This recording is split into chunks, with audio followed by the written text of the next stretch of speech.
नमस्कार दोस्तों, मैं Mayank Shah, profit from it Indore से आज आप सबके साथ जुबिलेंट फूड वर्क्स के H1 रिजल्ट लेके आया हूँ दोस्तों। जुबिलेंट फूड वर्क्स को हम जानते हैं डोमिनोज पिज्जा, डकिन डोनट्स, हांगकांग किचन और एकदम बिरयानी। दोस्तों फूडीज को इन सब से ज्यादा प्यार होता है, स्पेशली मुझे डोमिनोज पिज्जा बहुत पसंद है। तो दोस्तों आइए जुबिलेंट फूड वर्क के चलते हैं और टॉप लाइन और बॉटम लाइन और बेसिक डिटेल्स को जानने की कोशिश करते हैं।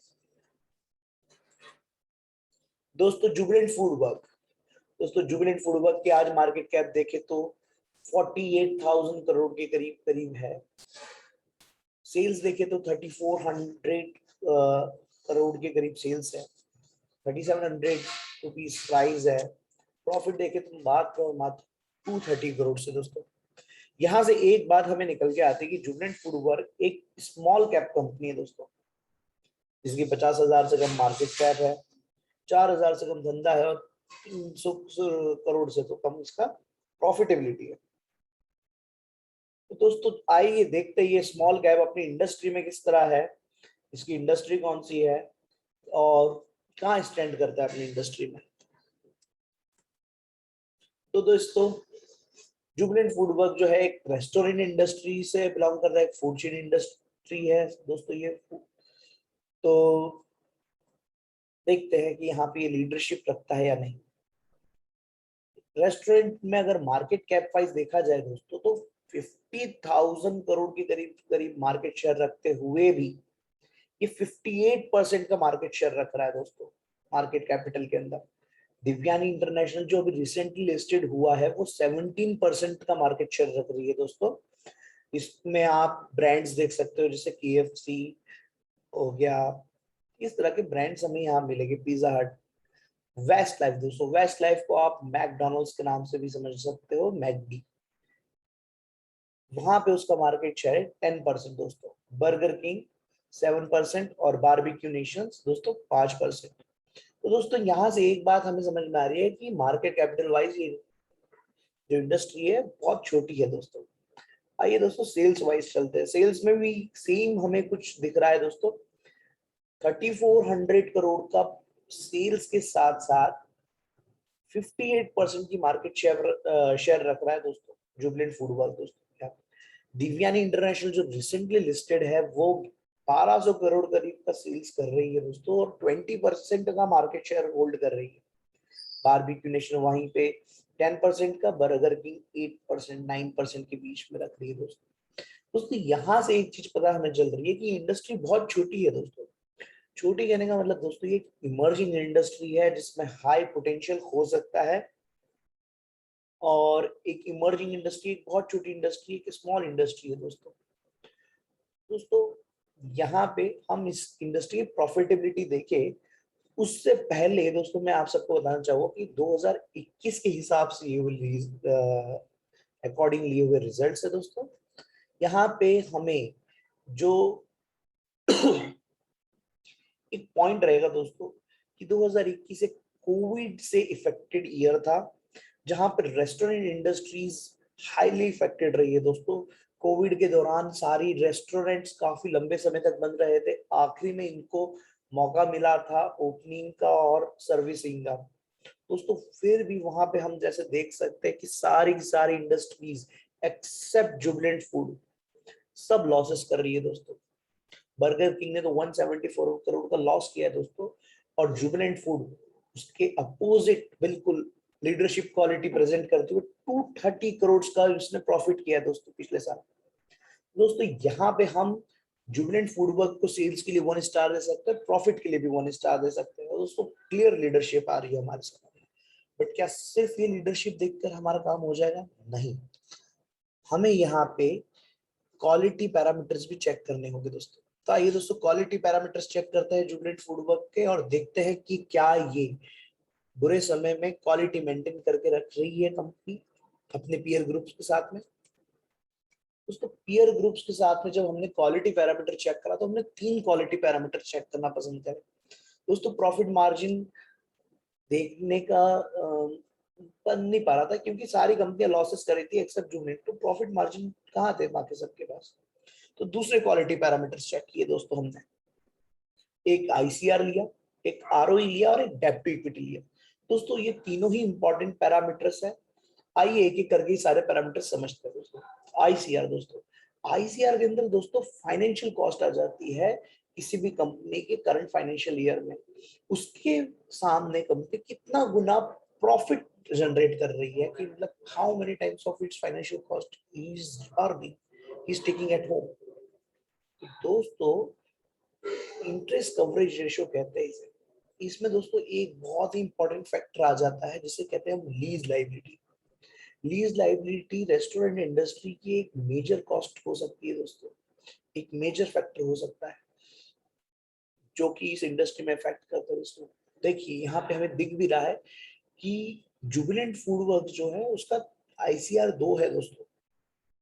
हम जनरली कहते हैं कि 20 का आईसीआर बहुत अच्छा होता है, उससे नीचे सब ओके है और उससे ऊपर होना अच्छी बात है। दिव्यानी इंटरनेशनल देखे तो 0 है और रेस्ट ऑफ द इंडस्ट्री सब नेगेटिव में ही चलता है। यहाँ पे एक पॉइंट निकल के आता है कि आईसीआर के अंदर ओवरऑल इंडस्ट्री में एक लीडरशिप दिख रही है, although it is very less, but दोस्तों एक इमर्जिंग इंडस्ट्री है, हमें ये नहीं भूलना चाहिए। एक इमर्जिंग सेक्टर से आ रही है कंपनियां, इन कंपनीज के जो ग्रोथ है अभी छोटी है, कंपनी आगे और बड़ी होगी। 4,200 करोड़ का प्रॉफिट है तो आगे चल के इनके आईसीआर और इम्प्रूव हो गए दोस्तों। बट करंट कंडीशन में आईसीआर जुबिलेंट फूड वर्क का एक्सेलेंट है दोस्तों। अब बात करते हैं दोस्तों आरओई पे। दोस्तों आरओई देखना क्यों इंपॉर्टेंट है? आरओई से ये पता चलता है कि अगर आपने निवेश किया होता तो आपको उसके सामने कितना परसेंट रिटर्न इस कंपनी ने कमा करके दिया होता। Against your investment how much this company has earned you and given you the returns. दोस्तों इस आरओई में जो इक्विटी की बात करते हैं, यहाँ पे दोनों ही इक्विटी आ जाती है दोस्तों। एक इक्विटी तो आपकी पेड अप कैपिटल है जो कि प्रमोटर्स ने इनिशियल टाइम फ्रेम में जब कंपनी को स्टार्ट करते हुए डाला था, और over the period of time जो रिजर्व कंपनी ने डेवलप किया है वो भी तो इक्विटी ही है जो जो इन्वेस्टर्स की है। तो दोस्तों ये दोनों मिलाकर के टोटल इक्विटी पे रिटर्न कितना जनरेट कर रही है कंपनी है दोस्तों। तो दोस्तों यहाँ पे एक बहुत ही बेहतरीन डेटा एनालिसिस निकल के आ रहा है कि जुबिलेंट फूड वर्क यहाँ भी एक लीडरशिप हमें शो कर रहा है। 16% के आरओई जनरेट कर रहा है दोस्तों। आपको और मुझे रिटर्न कितने चाहिए वेल्थ क्रिएशन दोस्तों? हमारी एक्सपेक्टेशन तो 15% है दोस्तों। वो भी बुरे समय में 16% की आरओई जनरेट करने वाली कोई कंपनी अगर हमें मिल जाए तो क्या कहना दोस्तों। तो आईसीआर के लिए 1 स्टार हम और दे सकते हैं, आरओई के लिए भी 1 स्टार दे सकते हैं। बाकी सब कंपनियों की बात करें तो सब ही ने अपने इन्वेस्टर्स की वेल्थ को डिस्ट्रॉय किया है इस bad time, but it is an special year तो हमें ध्यान रखना चाहिए। फिर भी देखिए दोस्तों 26% से अपनी वेल्थ डिस्ट्रक्शन, 19% से दिव्यानी इंटरनेशनल जो रिसेंटली लिस्टेड हुई है दोस्तों सॉरी। डेब्ट टू इक्विटी की बात करते हैं दोस्तों। डेब्ट टू इक्विटी एक बहुत ही इंपॉर्टेंट पैरामीटर हो जाता है दोस्तों रिसेंट टाइम में दोस्तों, क्योंकि जिस तरह हम देख रहे इन्फ्लेशन बढ़ रहा है, आरबीआई ने अगर इस इन्फ्लेशन को कंट्रोल करने के लिए रेट ऑफ इंटरेस्ट बढ़ाने का फैसला किया तो दोस्तों इन कंपनीज के प्रॉफिट मार्जिन पे और ज्यादा इफेक्ट आएगा। हम जैसे देख रहे हैं कि प्रॉफिट मार्जिन पहले ही काफी दिक्कत में दिख रहे हैं, नेगेटिव रिटर्न्स है, वहां पे अगर उनको और टैप लाइबिलिटी हो और उस पर इंटरेस्ट बढ़ जाए तो दिक्कत हो सकती है। तो ये भी एक इम्पॉर्टेंट फैक्टर हो जाता है दोस्तों। यहाँ पे अगर हम देखें तो जुबिलेंट फूड वर्क जो है वो 0 डेब्ट टू इक्विटी दिखा रहा है, बेस्ट लाइफ भी 0, और कंपैरेटिव अदर्स सबकी की डेप्थ यहाँ पे कंट्रोल्ड है, बट लीज लाइबिलिटी दिख रही है दोस्तों। इस इंडस्ट्री में हम लोग एक अगर पॉइंट बता सकते हैं तो इस इंडस्ट्री में डेप्थ कंट्रोल्ड है, कम है, बट लीज लाइबिलिटी बहुत ह्यूज नजर आ रही है दोस्तों आईसीआर के थ्रू। ये आईसीआर देखिए दोस्तों, तो ये एक चिंता का विषय है। यहाँ पे एक पॉइंट हमें नोट करके चलना चाहिए इस इंडस्ट्री में। तो दोस्तों यहाँ पे जुबिलेंट फूड वर्क तीनों में स्टार रेटिंग लेते हुए, एक आईसीआर, आरओई और डेब्ट टू इक्विटी, तीनों जगह एक एक स्टार लेते हुए 5 स्टार की रेटिंग मिल चुकी है दोस्तों एक सेल्स और प्रॉफिट के लिए। आइए दोस्तों ये तो हुआ क्वालिटी चेक। अब सबसे बड़ी इंपॉर्टेंट बात हम करते हैं ग्रोथ पैरामीटर पे, क्योंकि दोस्तों ग्रोथ बिना तो वेल्थ बन ही नहीं सकती है। रेस्टोरेंट इंडस्ट्री का ओवरव्यू हम देखते हैं, जहां से हमें एक ग्रोथ के पैरामीटर मिलती है दोस्तों। फूड सर्विस मार्केट जो था 2019 में रिसर्च आई थी कि क्या है दोस्तों, तो जितनी भी रेस्टोरेंट इंडस्ट्री आज हमारे पास लिस्टेड है, ये सारी की सारी फूड चेन इंडस्ट्री से बिलोंग करती है दोस्तों। जैसे मैकडोनल्ड्स हो गया, केएफसी हो गया, बर्गर किंग हो गया, Barbeque Nation, Jubilant food works के अंदर डोमिनोज, डोनट इन, डंकिन डोनट्स, ये सारी फूड चेन इंडस्ट्री है दोस्तों। तो यहाँ पे हम देख रहे हैं 2019 में ये 350 बिलियन रुपीस था दोस्तों, और ये एक्सपेक्टेशन किया जा रहा है कि 2024 तक आते आते 2024 आते आते तक ये 850 बिलियन डॉलर को पार कर जाएगा दोस्तों। तो हम इस इंडस्ट्री को, इस फूड चेन इंडस्ट्री को हम एक्सपेक्ट कर रहे हैं कि वो 20% CAGR से ग्रो करेगा दोस्तों। आपकी और मेरी जरूरत कितनी है दोस्तों? 15%। हमें तो 15% मिल जाए तो क्या बात है। तो ये इंडस्ट्री की ग्रोथ है दोस्तों। हम इंडस्ट्री की ग्रोथ क्यों देख रहे हैं दोस्तों? कोई भी कंपनी कभी भी नहीं बढ़ती है, ग्रोथ इंडस्ट्री में होती है जिसका लाभ कंपनियां उठाती है दोस्तों। अगर इंडस्ट्री में ग्रोथ नहीं होगी तो कंपनियां कैसे ग्रो करेगी दोस्तों? तो इसलिए हम इंडस्ट्री पॉइंट ऑफ व्यू पे ग्रोथ देखना ज्यादा इंपॉर्टेंट हो जाता है दोस्तों। यहाँ पे 20% CAGR तो थम्स अप कर सकते हैं, यहाँ पे ग्रोथ भी है। आगे हम चल के देखते हैं कि ये फूड चेन इंडस्ट्री में किस प्रकार के रेस्टोरेंट्स होते हैं दोस्तों।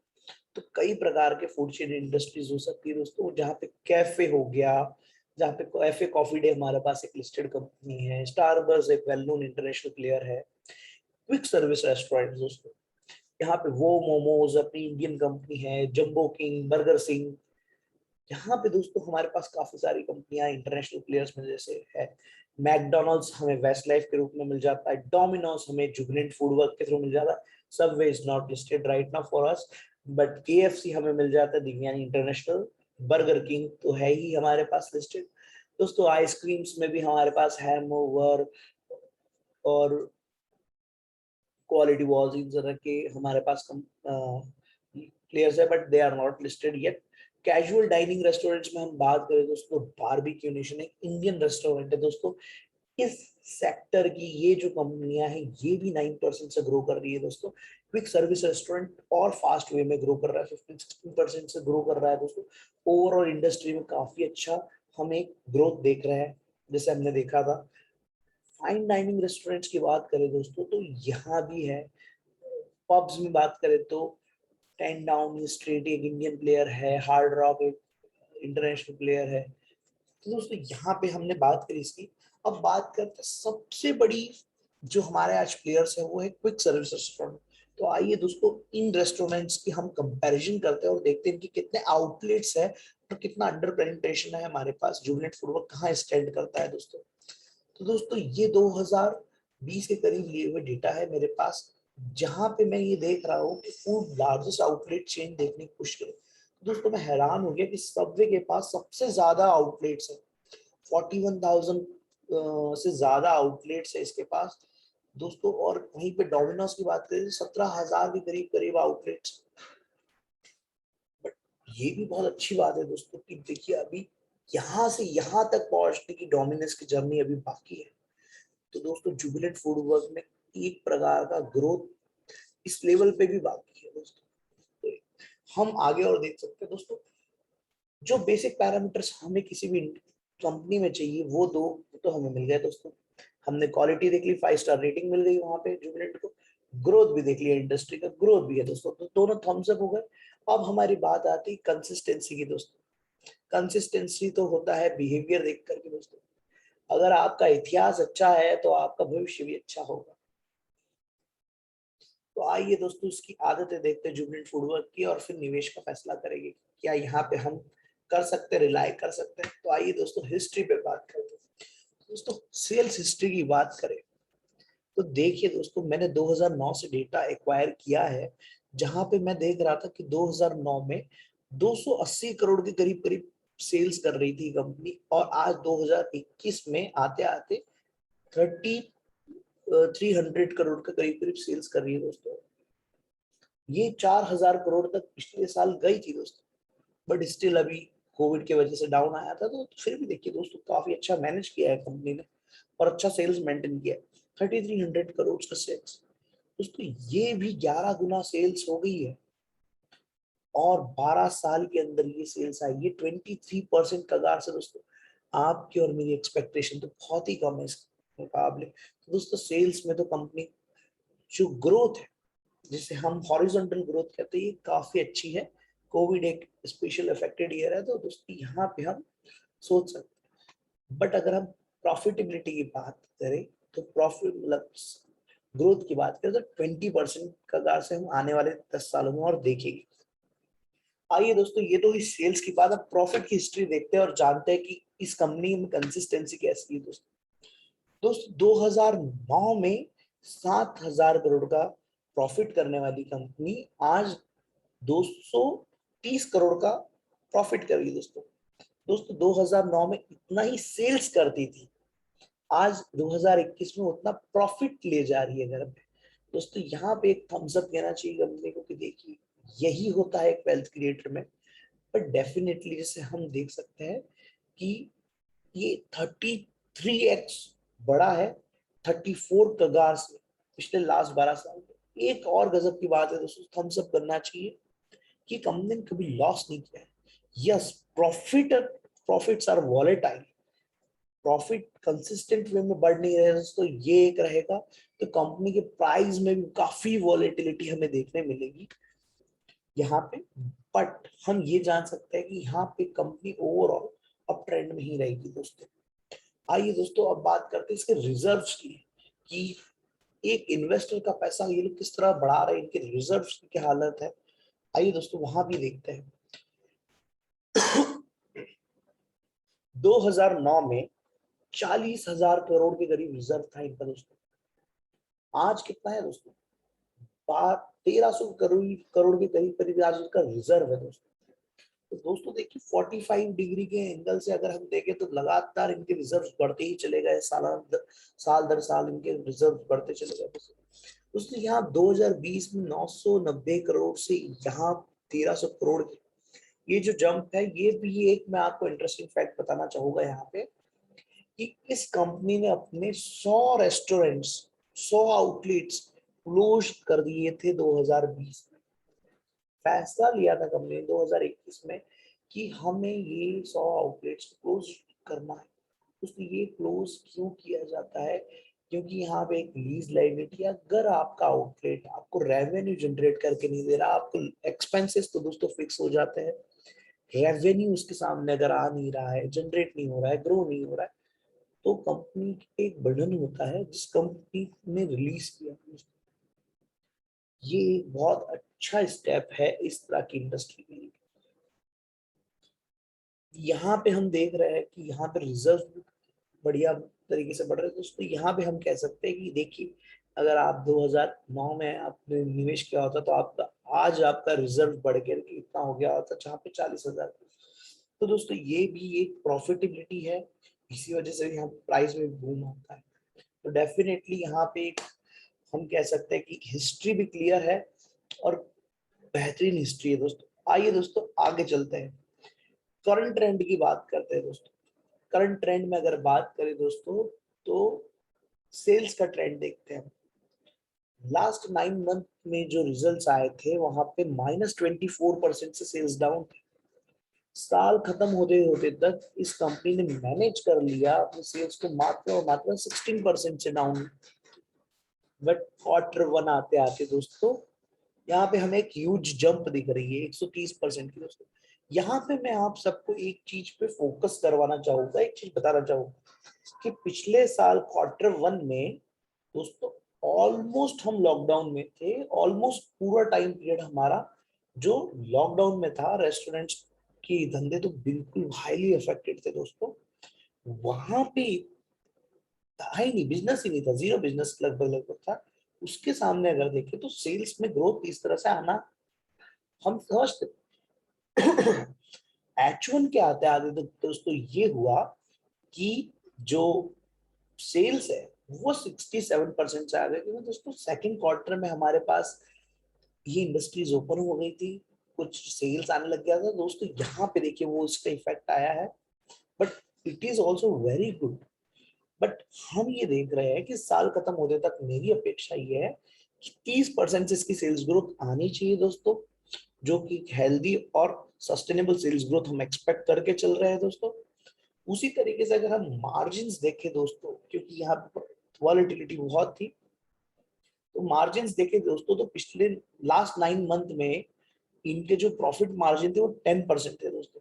साल खत्म होते होते तक इनके प्रॉफिट मार्जिन 7% ही रह गए। Q1 में दोस्तों इनके मार्जिन अच्छे इंप्रूव होके आए थे, जो कि 8% पे थे। साल इस बार H1 में इनके मार्जिन और इंप्रूव हो गए हैं दोस्तों, जो कि 9% है। हम ये अपेक्षा कर रहे हैं कि ये 2022 के आते आते तक खत्म होते तक इनके प्रॉफिट मार्जिन 11% के करीब करीब हो जाएंगे, 10 to 11% रहेंगे दोस्तों। तो यहाँ पे भी एक थम्स अप कर सकते हैं कि कंपनी प्रॉफिट मार्जिन इंप्रूव हो रहा है, मतलब कंपनी कंटिन्यूसली इंप्रूविंग मोड में है और अब इनकी प्रॉफिटेबिलिटी डेफिनेटली हाई रहेगी। तो दोस्तों इस साल हम क्या एक्सपेक्ट कर सकते हैं? लाइफ टाइम हाई सेल्स और life time high profit expect कर सकते हैं दोस्तों। आइए दोस्तों इसके कुछ फ्यूचर एस्टिमेशंस, मेजर कॉस्ट की बात करते हैं और शेयर होल्डिंग पैटर्न की बात करते हैं। दोस्तों मेजर कॉस्ट की बात करें दोस्तों, 30% की करीब करीब जो इनकी कॉस्ट है वो अदर एक्सपेंसेस है दोस्तों। एम्प्लॉय पे 25% इनका पैसा खर्च हो जाता है, रॉ मटेरियल पे 20% शेयर है दोस्तों, ये भी एक अच्छा शेयर है। डेप्रिसिएशन कॉस्ट जो है दोस्तों यहाँ पे 15% है दोस्तों, 15 से 16%। तो ये भी एक देखना चाहिए कि ये भी एक मेजर कॉस्ट का हिस्सा है। एक अच्छी बात दोस्तों ये है कि जो फाइनेंशियल कॉस्ट लायबिलिटी है वो सिर्फ और सिर्फ 7% इनके ओवरऑल मेजर कॉस्ट एक्सपेंसेस का हिस्सा है दोस्तों। तो यहाँ पे एक अच्छा पॉइंट ये भी दिख रहा है। तो आओ दोस्तों इसके शेयर होल्डिंग पैटर्न पे बात करते हैं कि कैसे है और कौन है इनके हमारे पीयर इन्वेस्टर्स कौन कौन है दोस्तों। तो दोस्तों यहाँ पे देखिए 2011 से लेकर 2021 का मैंने शेयर होल्डिंग पैटर्न कंपेयर किया है दोस्तों। प्रमोटर्स जो थे 2011 में 53% शेयर होल्डर्स थे, 2021 आते आते तक उनकी शेयर होल्डिंग 42% हो गई है दोस्तों। 42% जो यहाँ पे जो उन्होंने शेयर होल्डिंग कम करी है, किसने गेन किया है दोस्तों? यहाँ पे वही एक इंटरेस्टिंग फैक्ट नजर आता है जो ऑलमोस्ट हर वेल्थ क्रिएटर में मुझे लगभग नजर आता है दोस्तों। म्यूचुअल फंड इंडस्ट्री को देखा जाए तो उसने जहां 8% शेयर था इस कंपनी में, वहां पे 12% 50% से राइज किया है दोस्तों। FII 25% हुआ करते थे दोस्तों, आज 41% है, ऑलमोस्ट इक्वल टू प्रमोटर्स। दोस्तों देखिए FII फॉरेन इन्वेस्टर्स को एक भारतीय कंपनी पे भारतीयों से कितना ज्यादा भरोसा है कि वो प्रमोटर के बराबर होल्डिंग रख रही है आज की तारीख में दोस्तों। हमारी कंपनी पे हमें नहीं, विदेशियों को भरोसा है दोस्तों।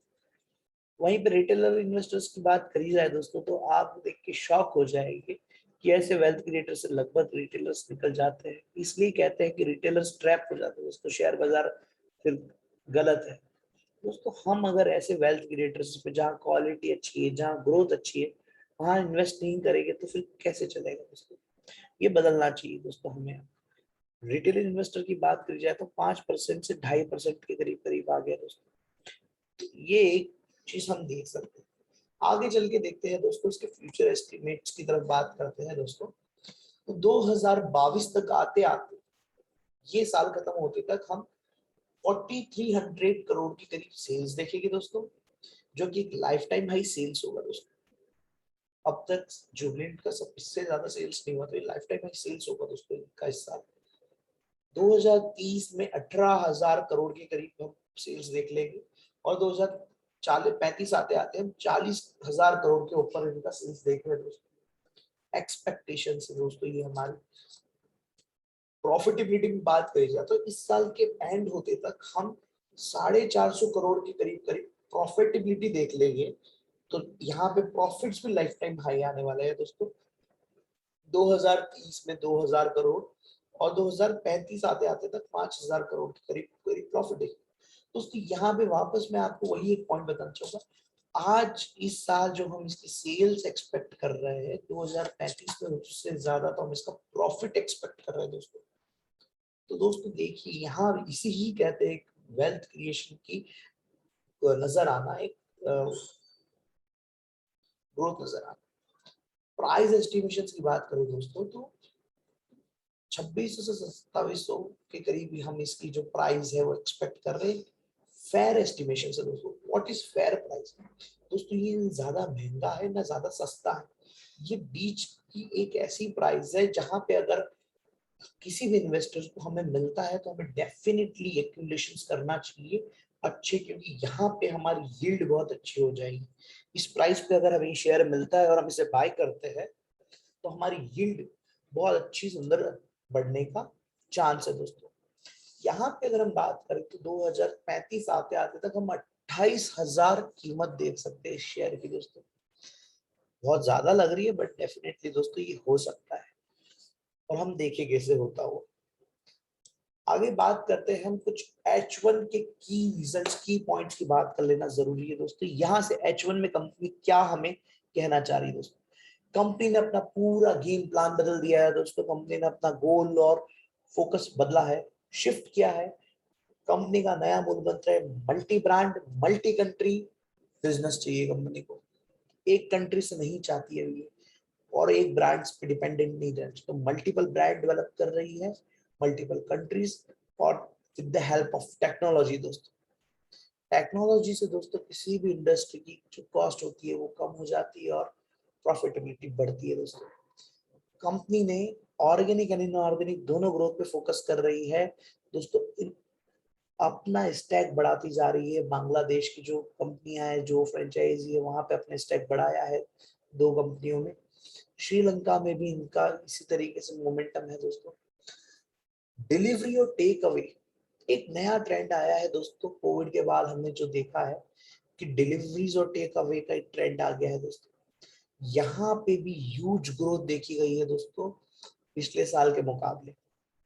पिछले साल के इसी H1 के कंपैरिजन में यहाँ पे जो ग्रोथ देखी गई डिलीवरी में 36% की ग्रोथ है, और टेक अवेज में 72% की ग्रोथ है दोस्तों। रेस्टोरेंट, नए रेस्टोरेंट ओपन करने की बात करें तो इसी क्वार्टर में हाईएस्ट रेस्टोरेंट नए ओपन करे, आउटलेट्स नए ओपन करे दोस्तों। इस कंपनी ने 55 नए स्टोर्स ओपन किए डोमिनोज पिज्जा के, और 5 नए इमर्जिंग बिजनेस यूनिट, जो नए बिजनेस यूनिट जो उन्होंने चालू किए हैं वहां पे किए। 2 डंकिन डोनट्स के किए हैं, 2 हांगकांग किचन के किए, और एक एकदम बिरयानी का किया है। ऑनलाइन सेल्स कंट्रीब्यूशन की बात करें तो दोस्तों डिलीवरी, जो ऑनलाइन ऑर्डर जो मोबाइल ऐप से ऑर्डर होके आ रहे हैं, वो 97% के करीब करीब उनकी सेल्स में जनरेट कर रहे हैं दोस्तों। एप्स की बात करी जाए दोस्तों तो 7.2 मिलियन एप्स डाउनलोड हो चुकी है दोस्तों। यहाँ पे मैं आपको बताना चाहूंगा, देखिए किस तरीके से फोकस कर रहे हैं अपने आउटलेट ओपन करने पे। इंडिया में, टर्की में, रशिया, श्रीलंका, बांग्लादेश, तो ये मल्टी कंट्री मॉडल देखिए दोस्तों यहाँ पे हमें क्लियरली नजर आ रहा है। और वहीं पे अगर हम ऑनलाइन डिलीवरीज की बात करें दोस्तों तो कहाँ पे कितने मोबाइल एप्स डाउनलोड थे दोस्तों, 43 मिलियन डाउनलोड्स थे पिछले साल H1 में इसी समय, और आज बढ़ के वो 71 मिलियन हो गए दोस्तों। एक बार एक ऐप हमारे फोन में आ जाती है, वो भी फूड ऑर्डरिंग के लिए दोस्तों, उसमें बार बार फिर ऑर्डर होते ही रहते हैं। ऐप एक ऐसा जरिया है जहाँ से frequent order, easy ordering customers की ग्रैब की जा सकती है दोस्तों। दोस्तों कंजम्पशन स्टोरी इंडिया की तो क्लियर ही है। यूथ है, 28 की हमारी एवरेज ये एज है दोस्तों। इस एज में तो हम इस प्रकार की फूड प्रोडक्ट्स को कंज्यूम करने ही वाले हैं। Growth is clear, Indian consumption story पे तो कोई डाउट ही नहीं है। आगे चलते हैं, देखते हैं इसके प्राइस और चार्ट्स की तरफ बढ़ते हैं दोस्तों। प्राइस की बात करें दोस्तों तो जो प्राइस है, बाइंग रेंज दोस्तों, करेक्शन में आ चुका है स्टॉक। करेक्शन में अगर कोई स्टॉक आ जाता है दोस्तों तो डेफिनेटली ये हम सब इन्वेस्टर्स के लिए अच्छी बात है दोस्तों। हमें क्या चाहिए दोस्तों, हमें चाहिए क्वालिटी कंपनी, हमें चाहिए ग्रोइंग सेक्टर। ये दोनों ही चीजें अगर हमें मिल जाए और लीडरशिप, ये तीनों ही चीजें क्वालिटी हमारे पास जुबिलेंट में है, तो why should we not invest, but investment should be done on the reasonable price. तो दोस्तों प्राइस रेंज की बात करूं तो 2400 से 3260 के बीच में जो प्राइस रेंज है वो एक अच्छा एक्यूमुलेशन जोन हो सकता है हमारे लिए। तो जो लोग सिप कर रहे हो दोस्तों, तो उनके लिए तो बेहतरीन अपॉर्चुनिटी है। स्टॉक करेक्शन आ चुकी है, यहाँ पे सिप चालू हो जाना चाहिए दोस्तों, धीरे धीरे करके एक्यूमुलेट करते रहे स्टैगर्ड वे में। दोस्तों जो लमसम बाय करना चाहते हैं वो लोअर लेवल्स पे बाय करें दोस्तों, और यहाँ पे डेफिनेटली पोर्टफोलियो में मेरा सजेशन है कि हम 4% तक पोर्टफोलियो एलोकेशन यहाँ पे इस इंडस्ट्री में रखना ही चाहिए। डेफिनेटली जुबिलेंट फूडवर्क्स के साथ तो 4 to 5% हम कर सकते हैं दोस्तों, but buy during falls, avoid during rally, ये मैं आपको कहना चाहूंगा दोस्तों। Last but not the least, ये जो पूरा प्रेजेंटेशन दोस्तों मैंने आप सबके सामने रखा है, ये प्योरली फॉर एजुकेशनल पर्पस है। Please consult your financial advisor before buying and selling. मेरे रिसर्च, मेरी स्टडी पे आप फैसला ना लें, आप अपने फाइनेंशियल एडवाइजर कंसल्ट करें। थैंक यू दोस्तों।